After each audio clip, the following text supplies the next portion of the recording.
Yeah, dear student, welcome back to the accountancy class, and today we are going to study chapter 6, rules of debit and credit. Okay, till now I have taught you accounting equation. So this is chapter 6, that is rules of debit and credit. Under this we are going to study the classification of account. So there are two ways to classify the account. First is traditional classification or English approach, and next is modern approach, accounting equation approach or American approach.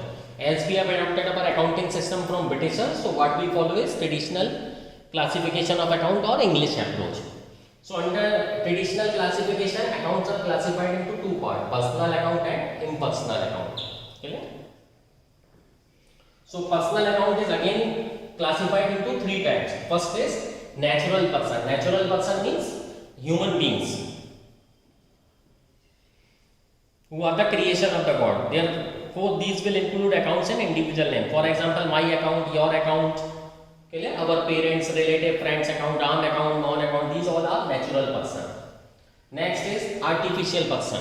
Okay, now who are artificial person? These accounts include the accounts of firms, partnership firms, sole proprietorship companies, joint stock companies, who are institutions which are recognized as person in business dealing, but actually they are not the natural person. On the other hand, they are being controlled by natural person, so they are called artificial person, like account of our school, okay, BJP, Bharatiya Janata Party, or Delhi University. Okay, these all will come in artificial person. Third type that comes here is representative person. These are the accounts which represent a person or a group of person. Okay? For example, if rent is due to the landlord, an outstanding rent account will be opened in the books. The outstanding rent account represents the amount of rent payable to the landlord. Other example of represent are prepaid rent, accrued commission, unearned interest account, etc. Okay? So representative personal account represent a person or a group of person. Okay? For example, I am taking salary for my services, but still I am not the creditor of the school because I am not doing any trading or business with the school. Same thing happen with your parents. So if my salary is due, my personal account will never be debited. On the other hand, entry pass in the books of account is salary to bank. Okay? Similarly, the rent payable to the partner will rent payable to the landlord personal account will never come. What entry you will pass is rent account debit to cash or bank. Similarly, when any organization institute doesn't pay the salary, then the outstanding salary account will be opened, and outstanding salary account will represent a person or a group of person. Okay? The rule of personal account is debit the receiver and credit the giver.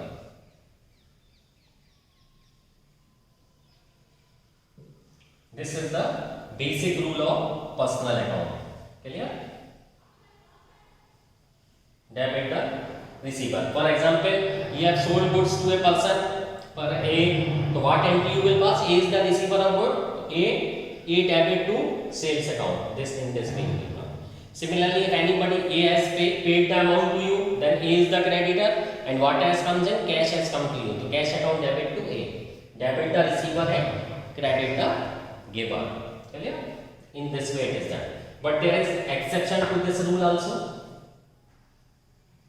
In personal account, one exception is also available. That's a debit the debtor and credit the creditor.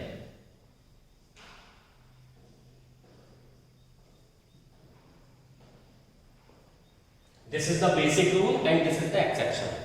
Okay? This rule is applicable when any check get bounced.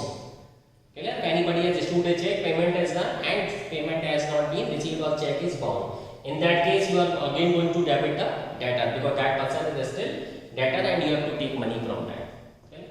In this way it is done. Again I am repeating. Under traditional classification, there are two ways to classify the account: traditional classification or English approach, or modern classification or accounting equation or American approach. As we have taken our accounting system from Britishers, so we will follow the traditional classification of British approach. So there are two types of account, personal account and impersonal. Under personal there are three headings: natural, artificial and represented. Natural person means my account and your account, Ram, Mohan, so on, whatever. Artificial person means school, account of school, any political party, any educational institute, any firm, company, whatever it is. Artificial person means we recognize business entities as a person. Even God is also considered as a person in our, according to our law. You can make God as a partner. You heard about the richest temple of the world, Tirupati. So many people make him the partner in their business and pay some part as a part of profit. Representative personal account represent a person or a group of person. So fundamental rule of personal account is debit the receiver and credit the giver. One exceptional rule is also applicable, that is debit the debtor and credit the creditor. When it is applicable and how it will be, that I will explain you later. Okay? Now I am erasing the rule.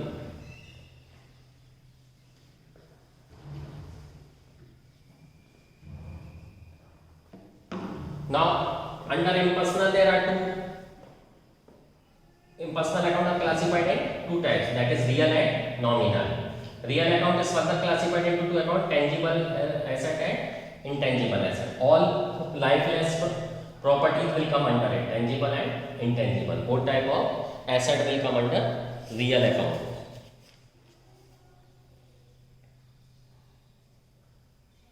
Clear? So then what comes? All fixed asset come under tangible. That I already taught you in the chapter 2 basic terms. Clear? Land and building, plant, furniture, vehicle, these all will come under tangible. What comes under intangible is goodwill, patent, copyright, trademarks, softwares, etc. The rule of real account is debit what comes in and credit what goes out.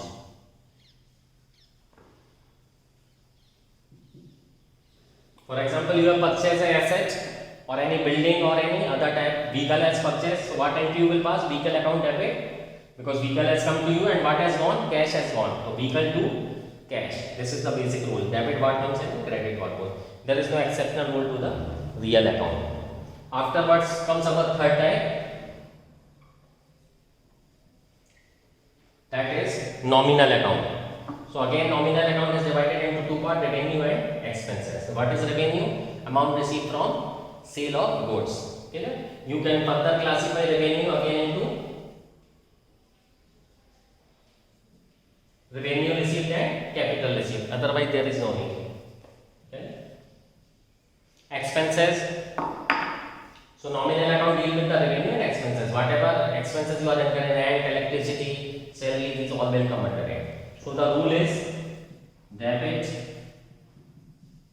the expenses and losses and credit the gains and income. So rule of nominal account is that debit the expenses and losses and credit the gains and income. Clear?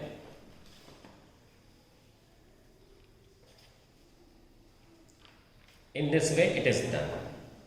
So I have explained you traditional classification. Now the meaning of debit and credit. Clear? Debit refers to the left hand side of the account, while credit refers to the right hand side of the account in the abbreviated form.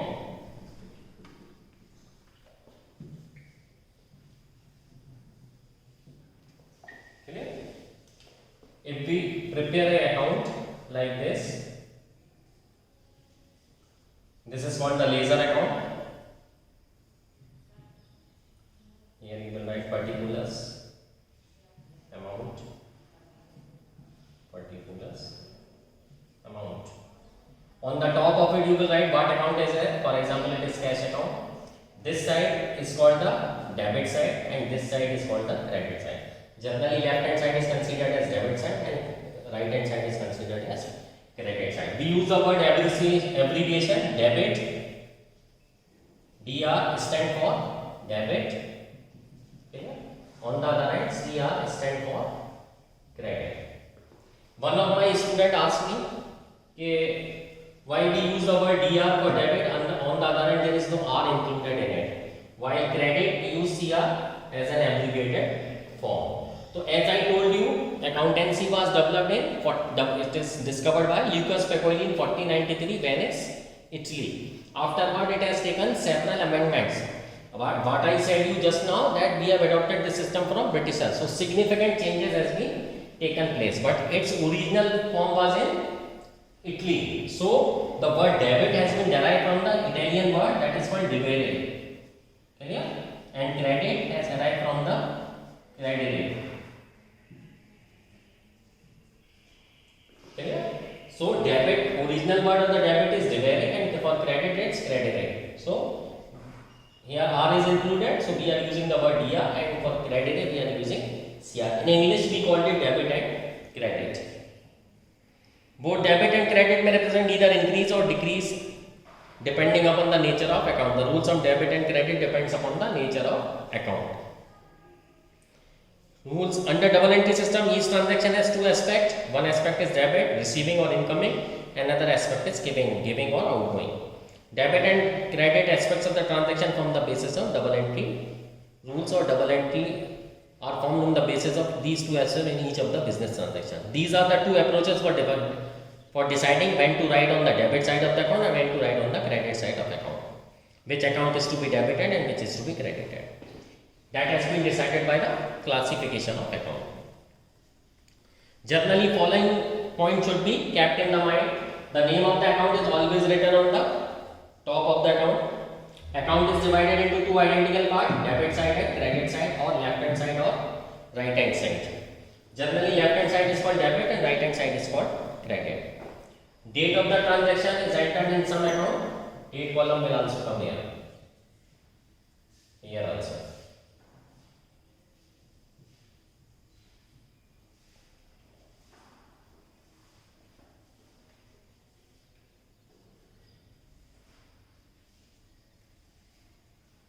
Okay. One more column is generally formed over here, that is called JF. It means journal folio. Folio means the number of the page. So this entry represent or came from which page number of the journal, that you can also see. It is also prepared on both the side and it is called JF, journal folio.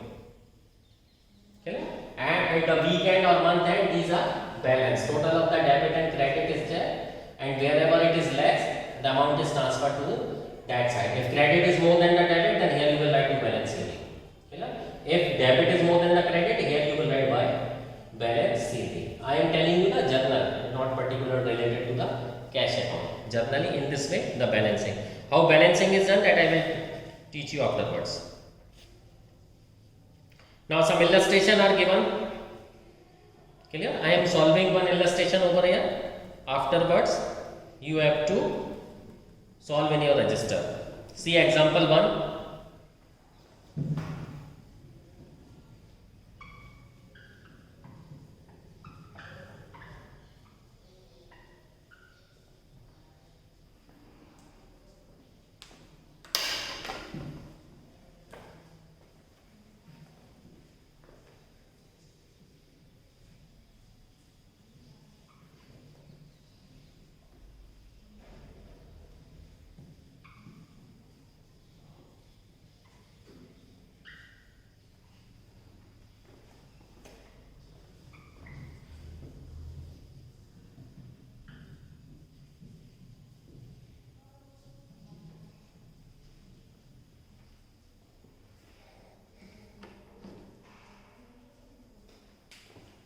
Now in your register make 3 column or 4 column. First is of real, then personal, and third is for nominal. Okay? Now divide this into 2 parts, revenue and expenses.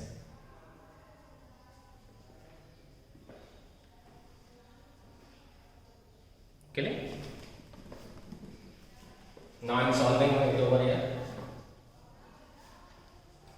See, cash is given, cash is asset, so it will come to the real account. Bank will also come in.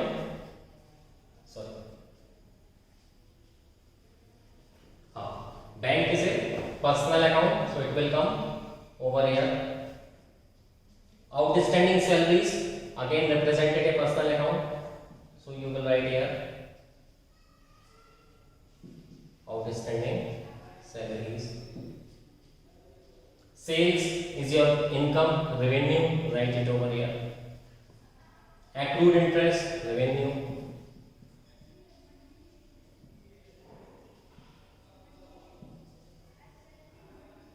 Leasehold property, real.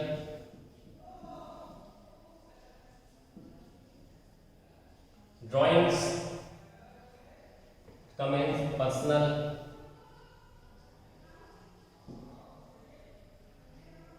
Discount received is your income.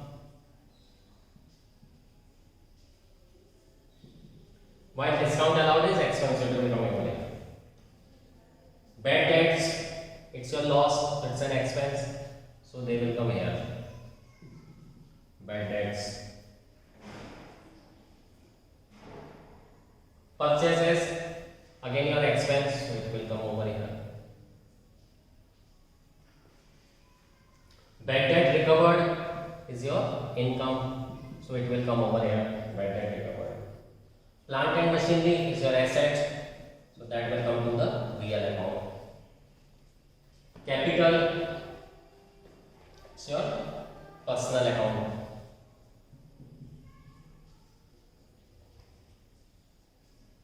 Interest paid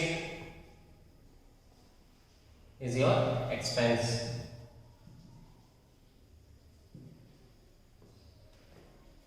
Bank overdraft is your personal.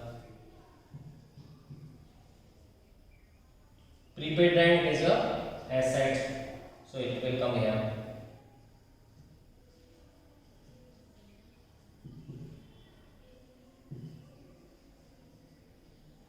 Carriage inward is your expense, so that will come over here. And last is goodwill, so goodwill is your asset. Okay. In this way you can solve all the example given in your chapter, so that you may come to the amount and understand the real, personal and nominal accounts. So because in the next chapter it will be easier for me to teach you the journal entries. I hope this thing will help you solve all the example as well as numerical. Thank you.